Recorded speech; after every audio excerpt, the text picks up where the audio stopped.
જય ગૌ માતા, જય ઠાકોરજી. પ્રખ્યાત પ્રાકૃતિક ફાર્મ નારણભાઈ વસરા, ગુજરાત, રાજકોટ ઉપલેટા. ચાલો મિત્રો, આજે તમને આપણી ગાયના દર્શન કરાવું અને આ એક આપણું જે ઓળખું છે આનું પણ આપણે બતાવેલું હતું. એ પણ અત્યારે કમ્પ્લીટ ગાભણ છે અને આમાં આપણે ટ્રાય કરેલી છે. બ્રાઝિલનો આપણે ડોઝ મુકાવેલો છે. જોઈએ કેવું રિઝલ્ટ આવે. વાછડી આવે તો ખબર પડે કે એમાં કેવા દૂધ હોય. વાછડો આવે તો કંઈ ખ્યાલ ન પડે એમાં. અને હવે આપણી આ સોનલ ધીમે ધીમે વેતર ઉપર આવતી જતી એવું લાગે છે. થોડુંક આવ લીલું થયું છે, જોઈ શકતા હશો.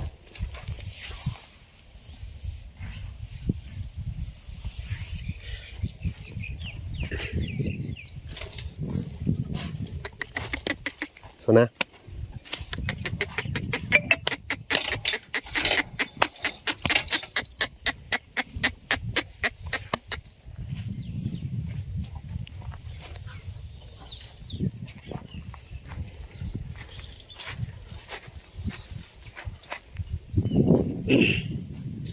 ભદ્ર રુદ્ર અને ગયા વર્ષ પણ 20-22 દિવસે રિપીટ થઈ હતી, ખ્યાલ ન રહે. અને આ વખતે પણ આમ કાંઈ આઈડિયો નથી આવતો. એનું કારણ એ છે કે પહેલાં આપણે આ થઈ હતી અને એ પછી સોના થઈ હતી, બરાબર. તો હજી આમાં કાંઈ દેખાતું નથી. આમ તો 2-3 દિવસમાં જ આવું ઉતારીએ છે, પણ હજી આમાં કાંઈ હાવભાવ કાંઈ દેખાતા નથી. હવે જોવાનું રહીએ કે શું હવે થાય.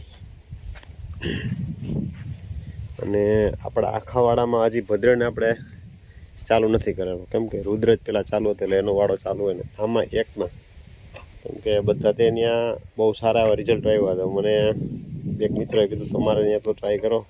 એટલે આપણે આ વાછડી છે આમાં એકમાં ભદ્રને આપણે છોડેલો. જોઈએ હવે આમાં હવે એનું રિઝલ્ટ કેવું આવે. એકદમ શ્યામ લાલ કલરની છે, એકદમ કાળા ઉપર લાલ ઘાટો કલર છે. જોવાનું એ રીએ.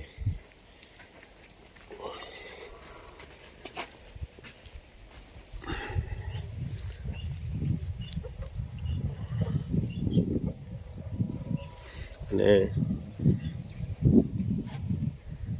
આ હજી વાછડી બાકી છે. એટલે ક્યારેક વળી સીમનથી મેળ આવી જાય, પણ વધારે પડતી જો તકલીફ થતી હોય તો એનો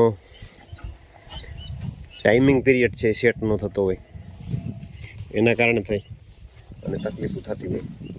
કેમ કે કાલે જ એક ભાઈ છે એ છેક માનો ને કે 5-6 કિલોમીટર થાય ત્યાંથી ગાયને હાંકીને લઈ આવ્યા દોરીને, અને પાછી લઈ જવી પડી.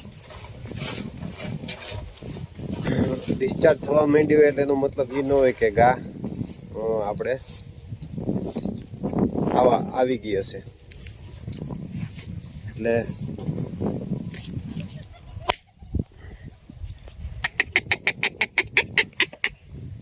ડિસ્ચાર્જ થવા માંડી હોય એટલે એમ નહીં માનવાનું કે આવી જ ગઈ છે. આપણે આનો વિડીયો પણ આપણે પહેલાં બતાવ્યો હતો આ ગાયનો, બરાબર. અને આ ગાય 4 દિવસ થયા અગાઉ ડિસ્ચાર્જ થવાનું ચાલુ થયું, 4 દિવસ અગાઉ. અને ચોથે દિવસે સાંજના સમયે એટલે 9-10 વાગે થઈ છે, બરાબર. તો પ્રશ્ન એ છે કે કન્ફર્મ એનો ટાઈમિંગ સેટ ન થાય ત્યાં સુધી એ આપણે નક્કી ન કરી શકીએ. તો ઘણી વખત આમાં જ આ જ પ્રોબ્લેમની હિસાબે સારા નંદી હોય ત્યાં લઈ જાય તો વાંધો ન આવે, નકર તો એના કારણે થઈ અને ગા બગડે છે. એના મોટામાં મોટા ભાગ ભજવતા પાસા એ જ. અને વધારે પડતું ગાયોમાં એ પ્રશ્ન જોવા મળ્યો છે. એકાદી બે જાજી હોય ને છૂટી રહેતી હોય તો હમ્પ કરતી હોય તો આપણે ખ્યાલ આવી જાય, આઈડિયો આવી જાય છે. થાકે કરે તો વાંધો ન આવે. અને ખીલે બાંધી રહેતી હોય, ડિસ્ચાર્જ થવાનું ચાલુ થાય એટલે આપણે શું કરીએ કે ચાલો આપણે આને લઈ જાય, આપણે બીજદાન કરાવી દઈએ, એઆઈ કરાવી દઈએ. એટલે એઆઈ કરાવી દઈએ એટલે સ્વાભાવિક છે, ગાને હડમાં છે, બાંધેલી છે, કોઈ પણ પ્રકારે એનું હોય એટલે એઆઈ થઈ જવાનું છે.